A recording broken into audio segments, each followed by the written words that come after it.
So welcome and thank you for taking time out to have this conversation with me. I'm sure my name is Marvy Okoro. Who is Marvy? I run the Mama Boys Diary community. I started in 2019, and the basic goal for running Mama Boys Diary was to help young families like myself, to go through their parenting journey with ease. Even though at that time, I was just particularly sharing my own stories. But as the vision, like they say, began to increase, it also came with other aspects of it. So this included doing something for married women and then something for young people, but still under the umbrella of the Mama Boys Diary. So the focus of this conversation is really to ask you a few questions, especially with raising boys and children generally, and then get to also hear your own thoughts and feelings since you're in the space where you work with young people, and I feel like we can draw a lot of lessons from the things that you have to say, because I was a teenager, but I have never parented a teenager, and my oldest child is 8, and I keep asking myself, I hope I have built enough trust, I've put enough trust credits in a bank account that when my son becomes a teenager, he'll be able to speak to me about how he really feels. So that's the focus of our conversation, really, to draw insight from some of the experiences you've been through, and also the people you've reached, people you've worked with, and how the people who would watch this after now, how it will benefit their parenting. Is that okay? Fantastic. Yeah, sounds good. Thank you. So maybe you start by introducing yourself to us. Okay, so my name is Ben Kanyan.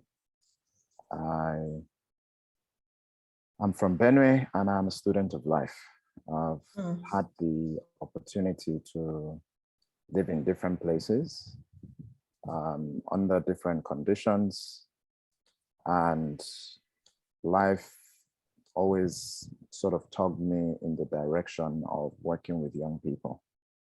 Wow. It wasn't so obvious when I was a young person myself, and being a tough person to deal with, especially in high school. But I think all of that and the different spaces I've been to kind of led me to where I am today. Wow. Sorry, when you say you were a tough person to deal with, what do you mean? Well, in high school, people wanted to be cool, right? So you broke the rules. We thought we were on top of the world at the time. So we kind of did things based on how we felt as opposed to the rules that were laid down. Yeah. And in hindsight, yeah, I see a lot of things I could have done differently, but at the time, that's what it was. Yeah. So the intention to break rules, would you say that you were doing it for a purpose, like a specific reason? Was there a reason? Oh, absolutely. Like you were with your peers, and it was the cool thing to do, not to follow the rules. And in order to keep up with whatever was going on at the time, you kind of just did it. You didn't really, well, personally, I didn't think much about it. I didn't think much of it. I never forgot the upbringing and the values that I was raised with, which is why I was able to kind of hold myself in some situations and eventually trace back my steps to get to where I am. But at the time, the key focus was to be accepted, to belong, and to be part of something. in such a community. I know I shared earlier with you before we went on the call that I was in boarding school. So we didn't really have the option of going back home and then you can meet family and sort of live your life as you wanted. You were in school with these people for 2-3 months at a go. So they were your family, they were your friends, they were your everything. So that was the most important to community to fit into. A number of questions are just tugging at my heart. But the first thing I'll ask is, what was growing up with your parents like, if you can still remember, before you went to boarding school? What was it like? Well, I I left for boarding school when I was 6, so I didn't have a lot of time in the earlier parts. From the memory I have of my upbringing, we were happy. Like my parents made sure that I had everything we wanted, and they made sure that our education was solid.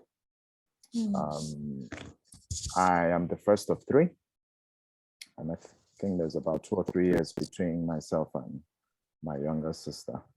So once my siblings came along, I kind of withdrew. I withdrew within the family. I didn't ask for too many things. I didn't want to burden my parents.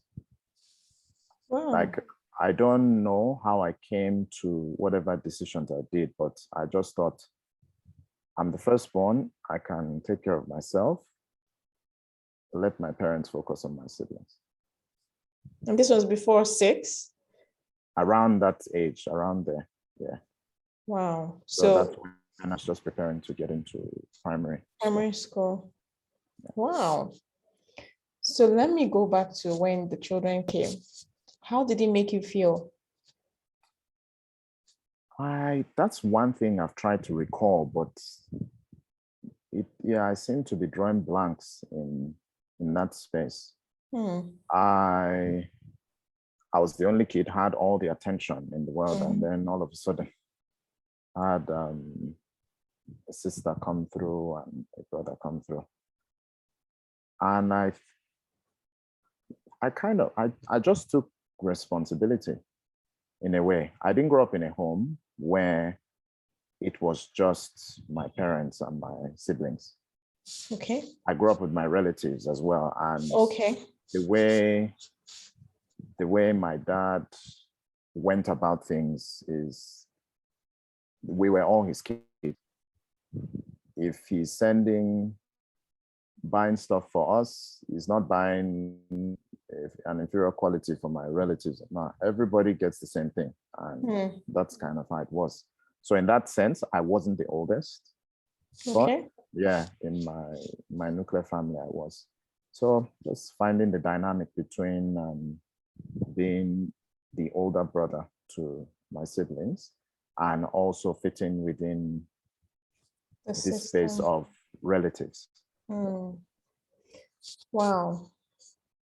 So was there a reason why you were told to, or you were sent into the boarding house very early? Well, I actually don't know why. My mom thought it was the best way for us to get good training. The school was a really good school. That was the biggest motivation. Missionary school based in Jos. And they didn't have a day school option. And even if they did, it wouldn't have helped us because we were based in Abuja and the school was in Jos. Yeah. So yeah, I think it was a good school, and then that's kind of the way they decided to go. So it wasn't like there was trouble at home, or mommy was busy, daddy was busy, didn't have time to look after you, do school runs. It was none of those reasons? Well, in hindsight, I know that my dad worked quite a lot when I was younger, and my mom didn't work as much. but she's a social person. We've never had a conversation about this. If I look back at it, this was a convenient option to allow my dad to do his work and to give my mom the freedom to do what she was doing. Would you say that it served you? Being the recipient of that, I mean, would you say it served you? It absolutely did. There are some things like bonding with my family and my siblings, which I feel like I missed out on from that early stage. But we're doing that now, so I don't feel some type of way about it. But the benefits of becoming independent and understanding how to work with people, how to be with people, how to study with people, and just all of that in that community that is not your family, it is not as forgiving. Your family kind of accepts your little peculiarities here and there. But when you find yourself in this different environment, people missing their parents, people trying to fit in, but ultimately trying to kind of live and survive. That's where I found myself, and I feel that formed the basis for my super independence right now. I can guarantee. I can imagine how independent you were. I have a soon to be 6-year-old. He's 5 now. He will be 6 in February. And as you spoke, I was just asking myself, if I were to send this boy, at the time you went, did you have any skills, for looking after yourself at that time? Like, were you able to bath yourself and brush yourself and all of those things? Did you have any personal skills to take you through? Or did you pick all of those when you, On that front, I think my parents did a good job, because by the time I was 5, I was washing my siblings' underwear. Oh, wow. And mine, yeah. So it's just something I did. I could brush, I could do everything else myself, but also the washing and tidying dishes and this. Wow. This is interesting. When I started doing parenting, I was reading up on chores that you can do. So let's talk about the things that a child should normally be able to do at different stages, say from 6 and above. What would you say that a young boy or girl of 6, of 8, of 10, or maybe a teenager should be able to do? Where do you draw the line between, I love my child, and you must be a person of independence. You must stand for yourself. You must be able to do some tasks, bearing in mind that we are Nigerians or we're Africans. Maybe some other people from other parts of the country or world may be watching this, but bearing in mind that the audience we're speaking to right now are basically African. So what would you say, what are the skills that parents should actually look out for, especially at this age, at that age, when you're raising your child? Yeah. Okay. So firstly, I would like to acknowledge that development, as much as we would love it to happen by ages, it doesn't really happen that way. Different kids experience different types of development, and they develop different motor skills at different times. So I know that parents struggle with this a lot. But your sister was walking at this age and talking at this, and sometimes it even knocks off kids' confidence a little bit. It's like, what is wrong with me? Why am I? Like, we think they can't comprehend at that time, but they actually know quite a bit of what is going on with their lives. I say kids, from my observation, kids are more likely to do what you do than do what you say. So these chores that you want them to learn, if they see you doing them, and this is kind of how you're raising them, that they should be involved in the things you're involved in, they are more likely to pick it up earlier. Saturday, you call the kids out, you're washing, you're sitting out there. Maybe you even have help.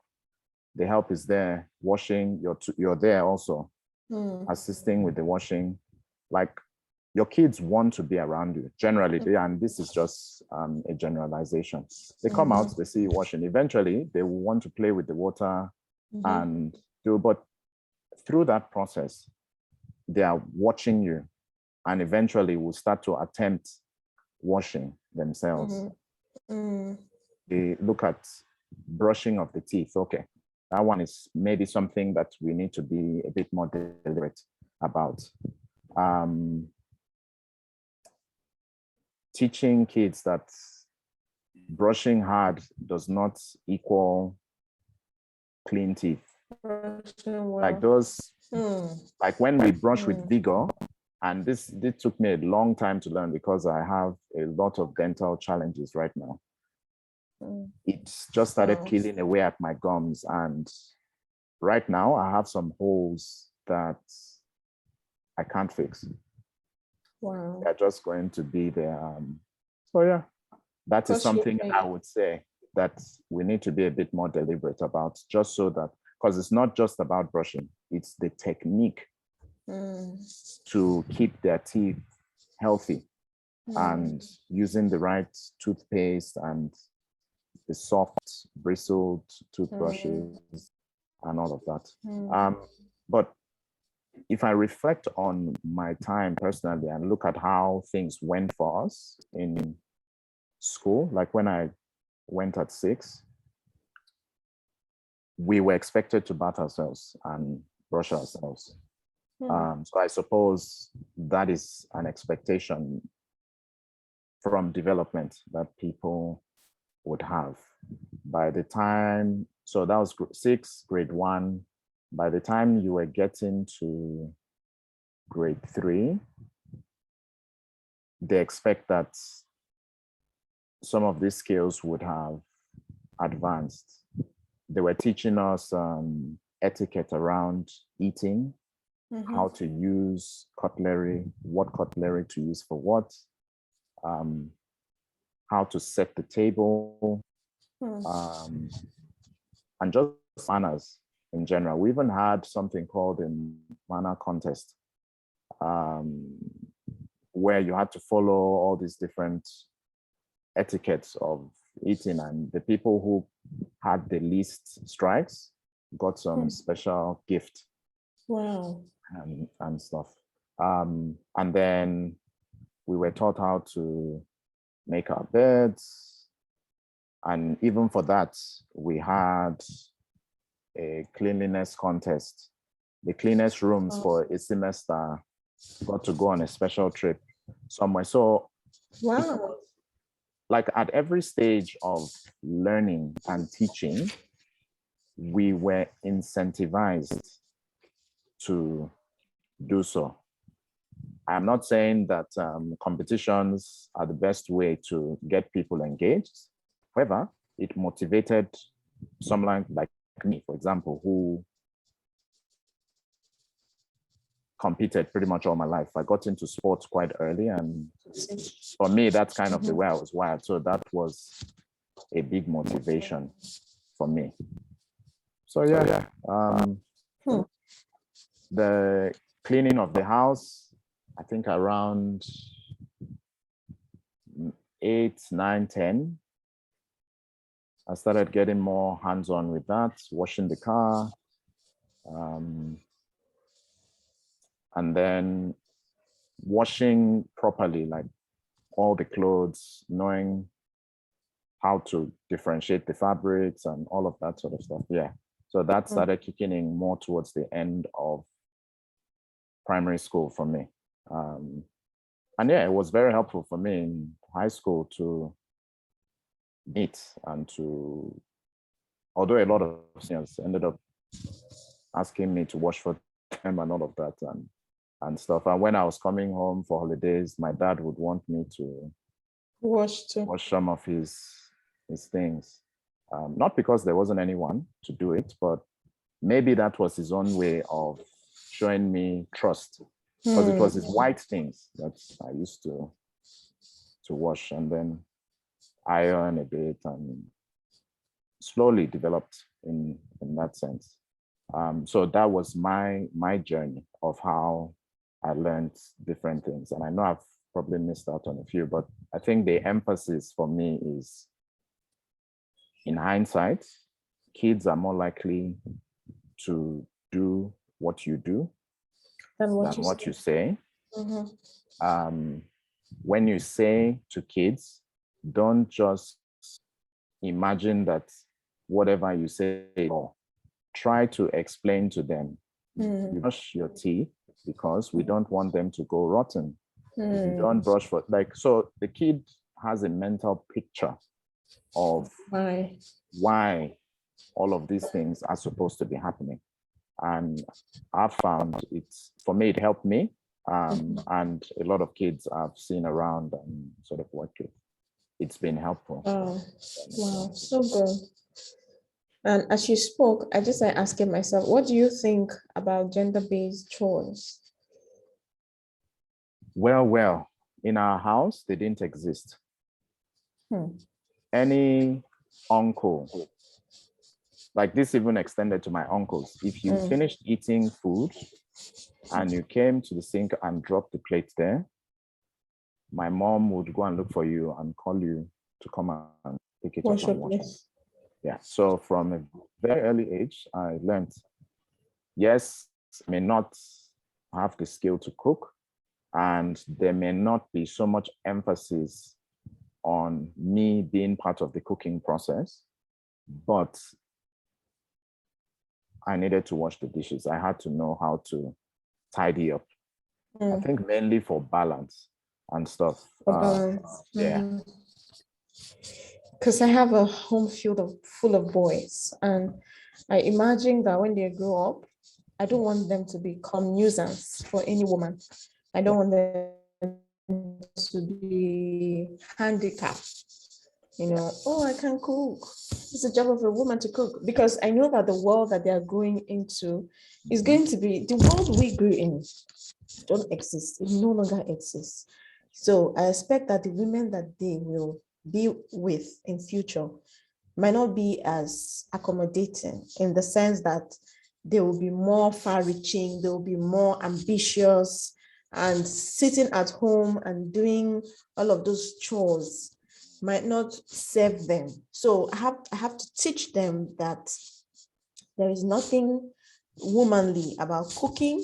That's my point of view, right? And this is sadly not the point of view of so many people I've met. Yeah. So there is nothing womanly about cooking, cleaning up after yourself, washing your dishes, looking after yourself, basically. I mean, if you can eat, then you can clean up, right? Yeah. If you can eat, you can go to the market. There is no special skill that only a woman has that, gives her the opportunity to shop. So maybe if other people can chip this in as well to their own voice, and they're not just facing, there's a lot of instruction about how a woman should raise a girl child, but you don't find those kind of instructions about how a boy child should be raised. So boys are not really given the attention that they ought to get, to come up with all kinds of mindsets and ideologies and thinking that there is something called a woman's job and there is something called a man's job. So as someone who is also experienced, who has, you've spoken with a lot of parents, you've been a child yourself, you've passed through the season of trying to be independent and all of that. What would you say about building competence in raising a child, male child, female child, to be able to be sufficient. And this also goes to raising your female daughter, your female children, to learn that there is nothing. I mean, you can learn to do some simple installations in your home. You can learn to clean a car. You can learn to drive. Driving is not a skill that is hallowed if you own it as a woman. It should be a normal skill for everyone to learn, because driving, as in the world that we are in, is actually a survival skill. So how would you say that parents should go about parent, and bear in mind that the parents we have now, most of some generations are these generations that believe that it is the work of a woman to do all of those things, are still raising smaller children right now. So when they tell their boys, oh, it's your job to go and wash the car, it's your job to go and do these manly things, but your sisters can cook and all of those things. I grew up from that kind of background where even if I was sleeping, my brother would wake me up to come and put food for him. And I remember getting angry. Excuse me, go to the kitchen and take food. My mother would shout, boys, do not enter kitchen. I'm like, they would die. Would they die? Would they be leprous from head to toe? That means he's not hungry, because if you're hungry, you go and take food by yourself, and would have all kinds of quarrels.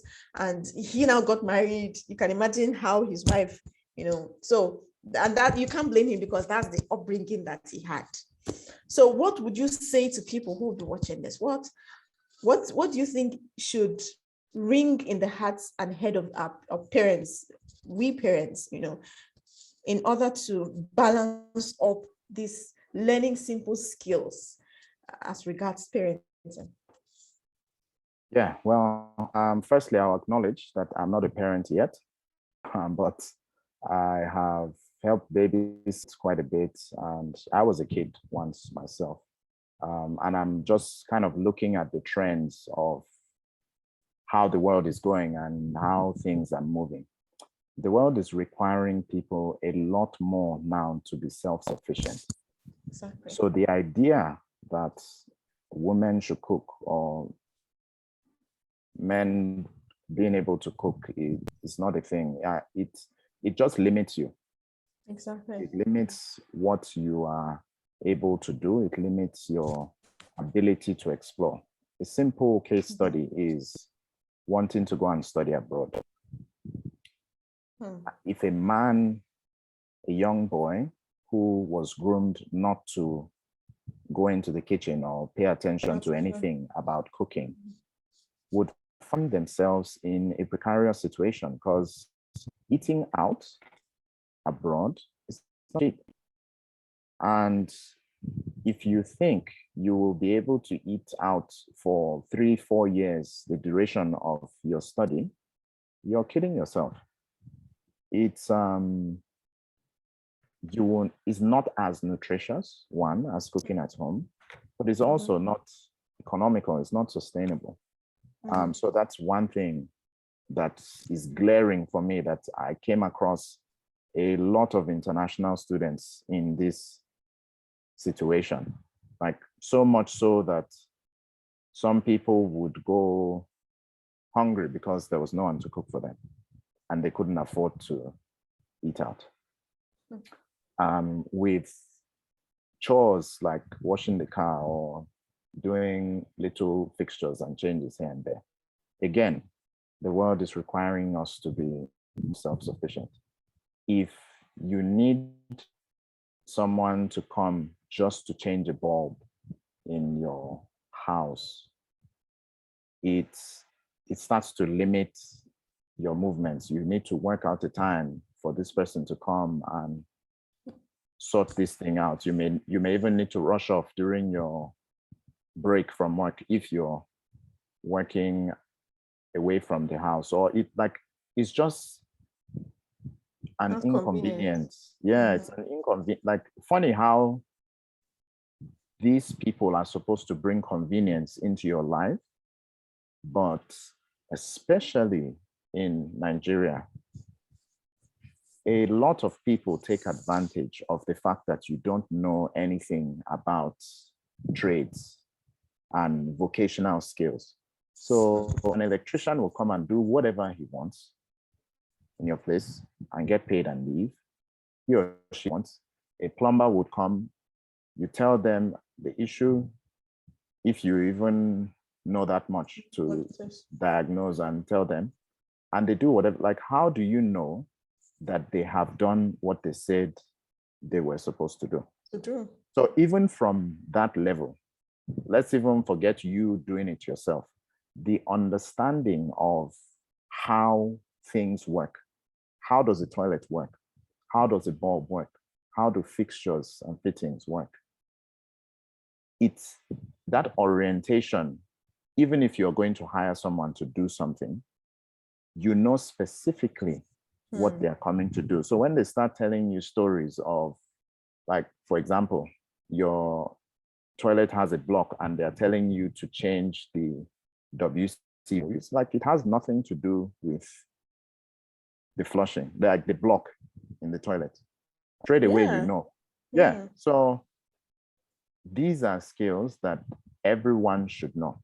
Everybody should have an idea of how things work, so that whether you are going to do it yourself or get someone to do it, in the end, not in the dark. Yes, we want it to work.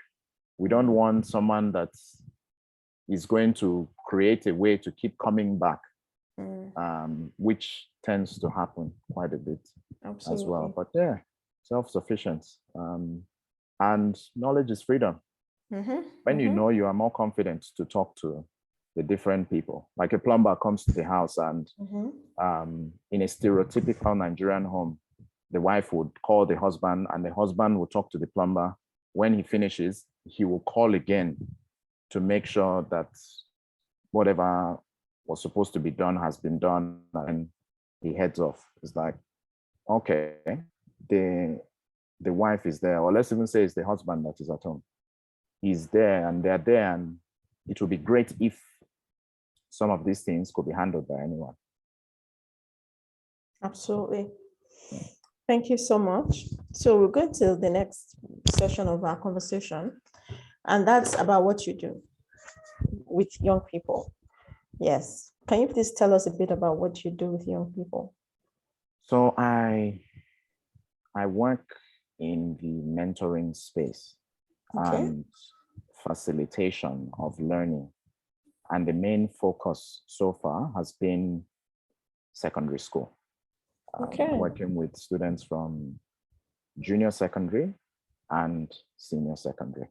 And the plan or the hope is that they have the skills, the tools, the mindset and confidence to take on life after high school.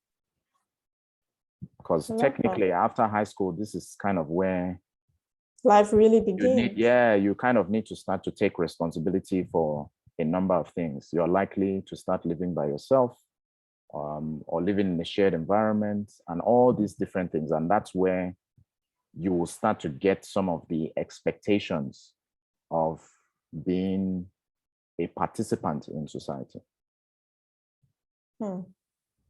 Amazing. So what was your inspiration? What drove you into this line of work? Well, I suppose myself. One part I didn't share with you is that I come from a broken home. My mom left when I was 10, and I felt like I needed to step into her role, and again, this is stereotypical Nigerian family. Both parents should be carers and provide that. Like, both parents should be able to do everything. But we felt her absence. Why did she leave? She wasn't happy, she says. They very rarely agreed on anything, and they were regularly at each other. verbally. Wow. Yeah, that's it. So when she left all of you with your father. Yes, that's right. So yeah, we all grew up with. How did We that make spent you the rest of feel? our childhood. Well, I never really believed that she had left initially. Right, I was like, oh no, maybe she's just taking a break or something, and she'll be back. And I was in boarding school, so I only noticed that she was gone when I came home for holidays. So I went back and I thought, when I come for the next holiday, she'll definitely be at home. And she wasn't there. I'm like, oh, okay. Why would she leave us? Wow. Like, if anything, if she wanted to leave, why didn't she take us with her? Which over some conversations we had so far, she thought leaving us with our dad was the better option because he was financially capable of caring for us. She didn't feel like she was at the time. But yeah, that's what she says. But while that may be true, I can see some gaps in our lives, my siblings and myself. I had to be deliberate about building trust with people. Building, like, if boys, I think boys and girls are more comfortable talking about relationship type of matters with their mother. Yeah. Yes. And I didn't really have anyone to have those conversations with. I was not going to have those conversations with my dad. I saw him in the evening when he came, and as much as he could, he was available to us. I have to give him that. But did he remarry? No, he didn't. He told us that we are his priority, and if any other woman came into the house, she would want to have her own kids, and we will be seen as a threat to her and her children. So we never did. What of your mom? Did she remarry? She did. Wow. Currently, she's back by herself, but she did remarry. She's back to the house. Yes. So no, she's not back to the house, but she's no longer with anyone. Okay. Yeah. So for the maybe 10, 15 years of your life, there was no mother. She wasn't paying any visit. She wasn't coming to see you guys, nothing. After 5 years, she started coming back. And we're getting to see her and all of that. But we had already built coping mechanisms around, we accepted, okay, we don't have a mom around, that's fine. We'll just live. We had aunties though, who in a way fulfilled some of what we expected from our mom. But yeah, we just found a way to move without it. And her coming back, like coming to see us and all of that, it was good to see our mom again and to reconnect, but the relationship was estranged by that time. Wow. You're really stronger than you show yourself to be. You've been through so many things that could have broken you, but instead it drove you to make a change with other teenagers. That's really commendable. And the people you've worked with, would you say that the mentoring program made a significant impact in their lives? Well, I would like to think so,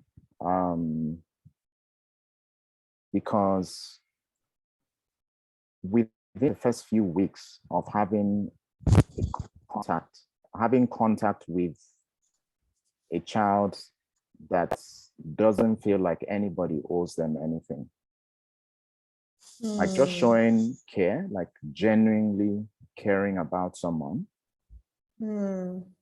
it makes all the difference in the world. Even if they haven't started talking to you at that stage.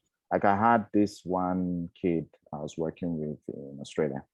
For 4 weeks, I would come. We had 1 hour every week to work with them. I would come there and ask questions for an hour, and he would give me one-word responses for 4 weeks. Wow. And I just kept trying different things. And then I spoke about, there's this Australian football. It's played in Australia mainly, but in a couple of other places in Asia Pacific. And that was the turning point for him. He spoke a lot about the Australian football, the different players, the teams, told me his favorite team. And that was it. Every week, I had to make sure I checked whether they played or not, at least got updates on what was happening. And then that was my preparation for our sessions together. So I used that as motivation for him to do his schoolwork. He didn't want to do his schoolwork. So if we were going to discuss sports, he had to do his schoolwork. So what started happening is he would start the schoolwork even before I arrived. So when I came, he only had a bit to go. So maybe we'll spend like 15, 20 minutes on it, and then we'll discuss other stuff or go out and shoot the basketball or something. So yeah, automatically, he started taking school seriously because he wanted something else.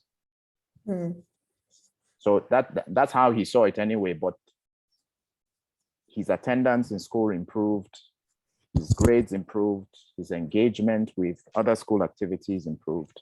And that's exactly what it's about. When you talk about it with parents or with schools, they think you're going to come and revolutionize a kid's life.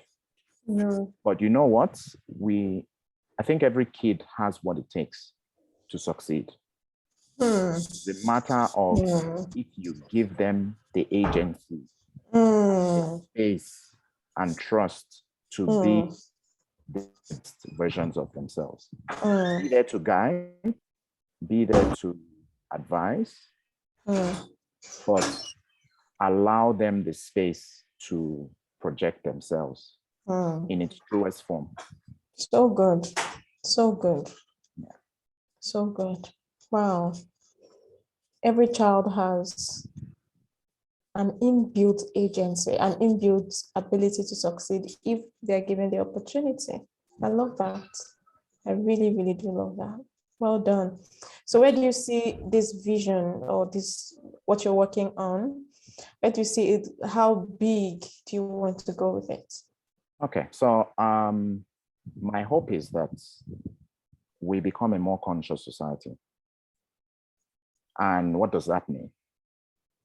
It means everyone is looking out for everyone. People in industry are looking out for people in tertiary education. Tertiary students are looking out for high school students. High school students are looking out for primary.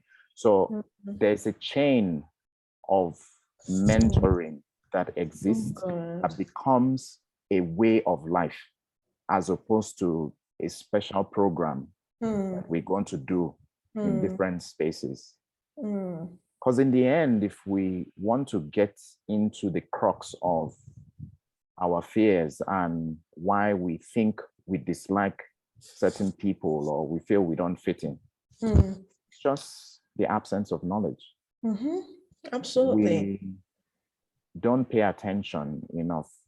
We don't care enough to want to know about this kid that doesn't look like the rest of you and is not dressed like you. It's like, you shouldn't play with those kids from this area because they will infections or bad behaviors and all that. And the truth is, when we do this, we are scared of an unknown. That's true. You have no idea what has led that kid to wherever it is you have found there, or the state. And it's actually an assumption, because the state, visually, what we see may not necessarily have anything to do with a kid's cognitive abilities or their manners. We just associate a kid not looking prim and proper with being poor, being ill-mannered, and a danger to society. I'm telling you. And, but you don't know what that child has been through.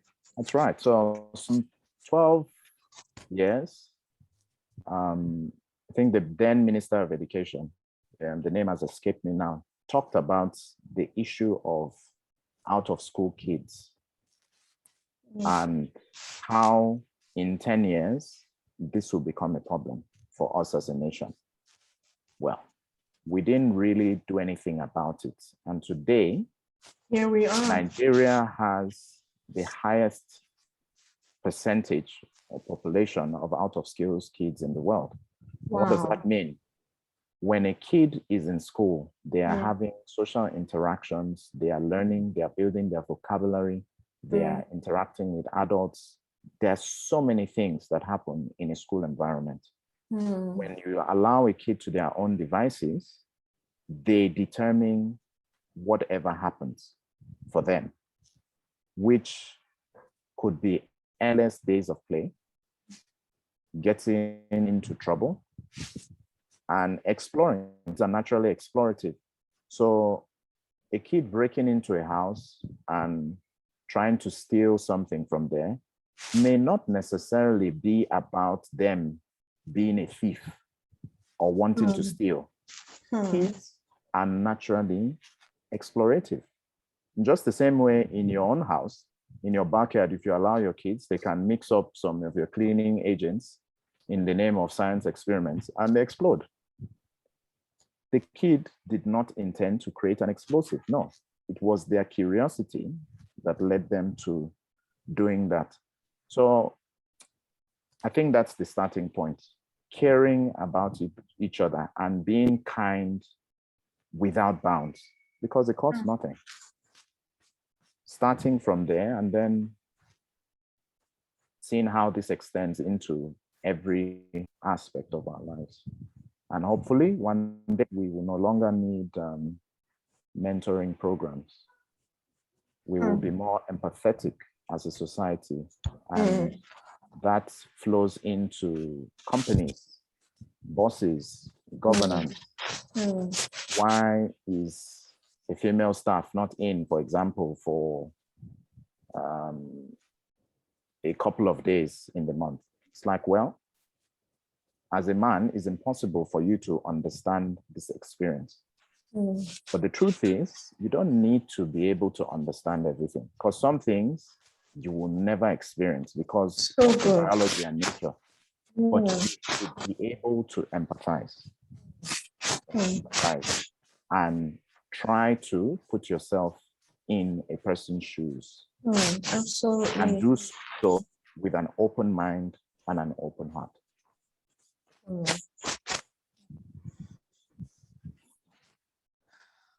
The part where you talked about mentoring children really struck a chord in my heart, because in 2020, I'm still having this burning desire to mentor children from age 8 and above. I even give you the name. And this year I started registering a mentoring academy. And that last year, I had a few of my friends come over. I shared the burden with them. I told them that it's going to sort of be like a handhold. Initially, I thought it was going to be for girls alone. But one day I thought to myself, why girls alone?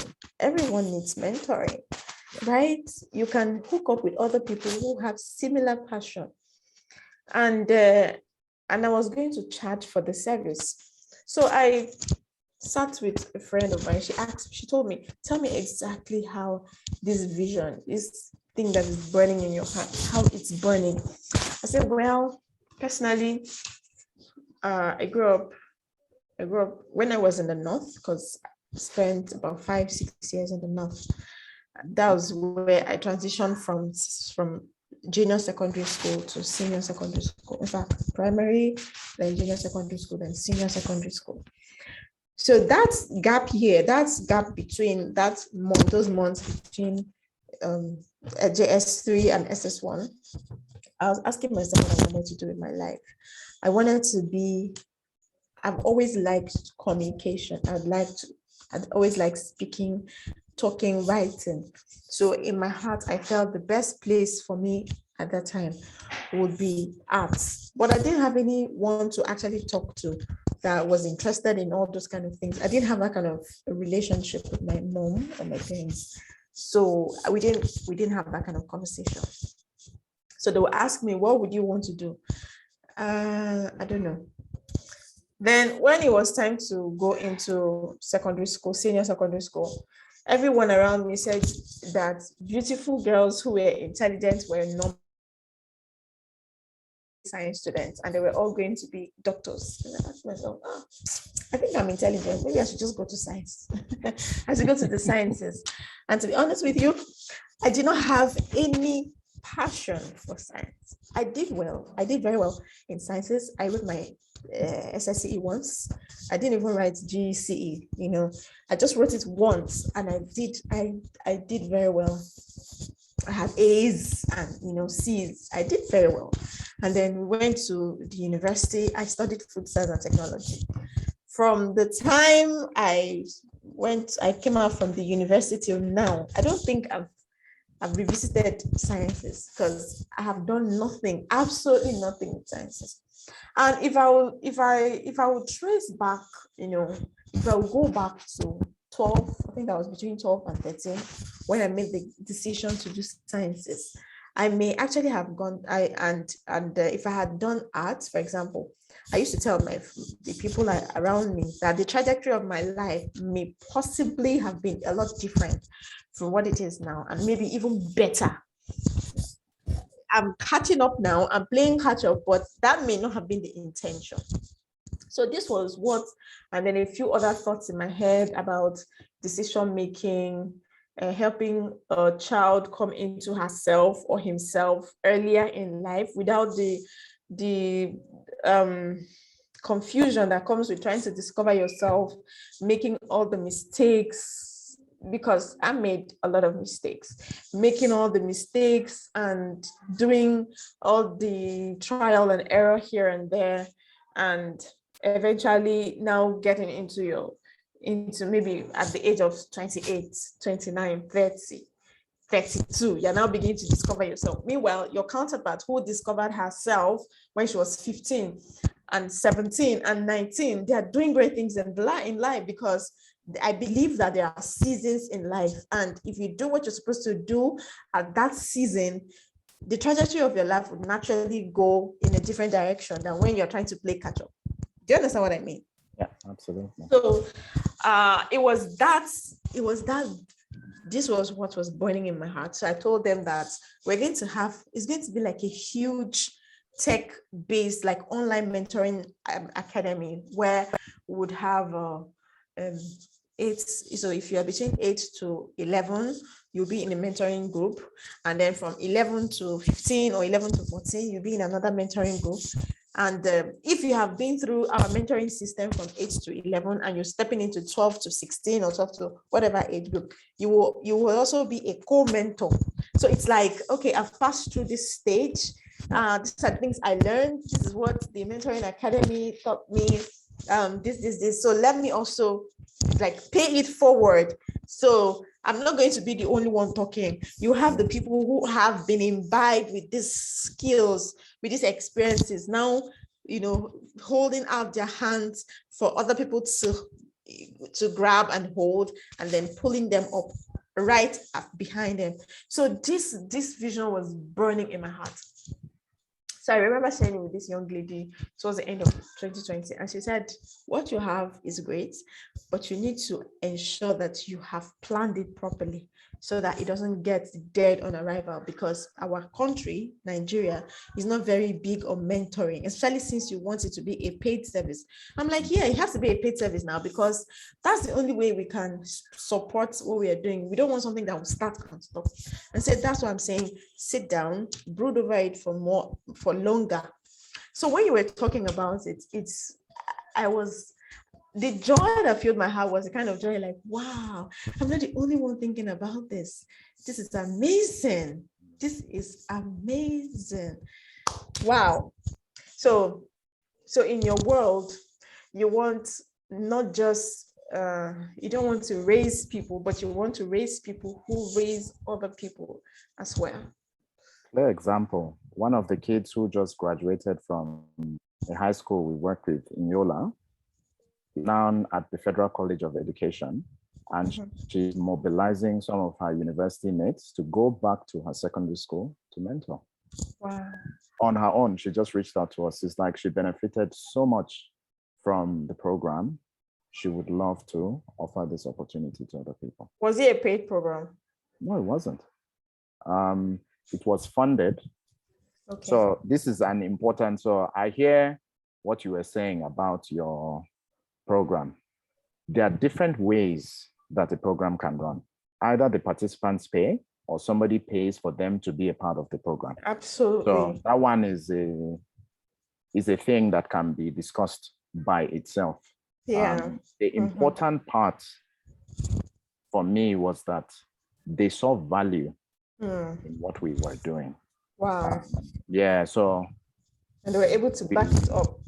Yeah, that's right. So it's like one thing I emphasized on when I noticed that the group of I was working with was shy is public speaking.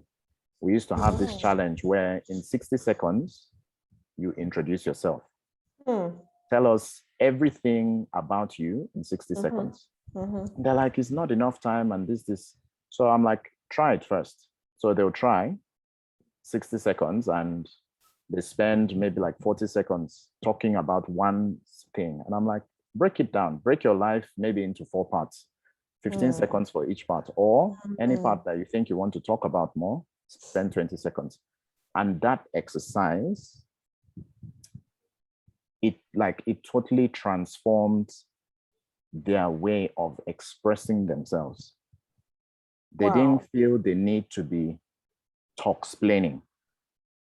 So in Nigeria, something I've noticed with us is instead of saying something or getting to the point, we go a roundabout way and spend hours trying to make the point. An example. Today, I am going to give you a speech. And my speech is going to be about this and that and that. And I am going to cover this and that and that and that and that and that and that. And they've had an MC introduce them, right? And you're spending 10 minutes in your allotted time to tell people what you want to tell them. So it's like, just tell us. So just go ahead. That was tricky for them to grapple. It's like, I've never gotten up to talk in front of an audience and I didn't need to introduce myself first and my state of origin and my marital status. And I'm like, are they relevant to the topic you're discussing? If they are not, don't worry about it. Tell us what you want to tell us. We will still understand, even though we don't know your nationality or your state of origin. Absolutely. Yeah. This has been such an interesting conversation. And I think the high point for me was the mentoring angle and the good work you do. So you can't really say that you don't have children. That's the truth. Biological, no. But a lot of them around the world, which is a blessing, I have to say. So you do have children, because being a father or a parent doesn't necessarily have to be biological. Of course, everyone wants to have, well, many people want to have biological children. Yeah. Maybe not everyone, but many people. So I also know parents who are just biological parents, and that's it. They don't have any other form of, I know these people. I know how their wives struggle to be everything to their children. And sadly, when these children grow up, I used to know a neighbor, not a neighbor, I used to know someone, who was just the sperm donor for these children. And that was just all that he was. They lived in the same house. He would come, go. He had no parts in the children's upbringing. The children cannot remember one word their father has ever said to them, as little as happy birthday, But when it was time for her to get married, he suddenly reappeared. And she was struggling to forgive him and let him in. And that's sad. That's sad. So I think that being a parent goes beyond being a biological mother or father, right? So what would it's almost 4 o'clock and I really don't want to take more than 1 hour of your time. So what would you say, what would be your parting conversation or topic? I really enjoyed this conversation, and if I could go on, I could ask you questions, but so that you'll agree to come back again. Let me keep it to 1 hour. So what would be your parting shot? Okay, well, kids know a lot more than we give them credit for. Kindness solves many more problems than diplomatic efforts. Wow. And humanity benefits a lot more from happier, healthier people. So whatever we can do to take better care of ourselves, our planet, and the world around us is an important investment for the future of humanity. Wow, so good. So good. Thank you so much, Ben. By the way, do people call you Ben? Ben. Yes, Ben. Yeah, no, it's a regular mistake. In fact, Ben. My ID got, they spelled my name Ben and sent it back. And they even sent a note saying, sorry, they corrected the name because they had sent Ben initially. I was like, well, actually, that is the name. Like, oh, they thought they were correcting it and stuff. So I get that a lot. What's the full name? So that's the name. It's Bem. Bem, okay. Yeah, and it means peace in TV. Wow. Yeah. Wow, Bem. Okay. Nice. I like the name. I like the ring. I like the fact that it's different from what we are used to. I've never heard anyone answer Bem before. Bem. Yeah, okay, that's the pronunciation. Thank you so much for coming, agreeing to do this talk with me. I look forward to having a follow-up conversation after now. I hope you will have the time. Thank you. It's been my pleasure as well. And the channel you've started on YouTube, I have watched what you've put out there and I'll continue to watch it. I think we need so much more of these conversations happening because there's no handbook for parenting. We just share and we learn and we keep moving. Thank you so much for saying that. Thank you. Thank you again for coming on this show. And very soon you will be a father and I'm sure your perspectives will change. Well, we'll see. That's like I said, we keep learning. Or maybe improve. How that goes. Yeah. Well done again. And thank you. God bless you. Have an amazing day. Yeah, you rest of the day and then week. Oh, tomorrow is November. Okay, then. Happy new month in advance. Happy new month.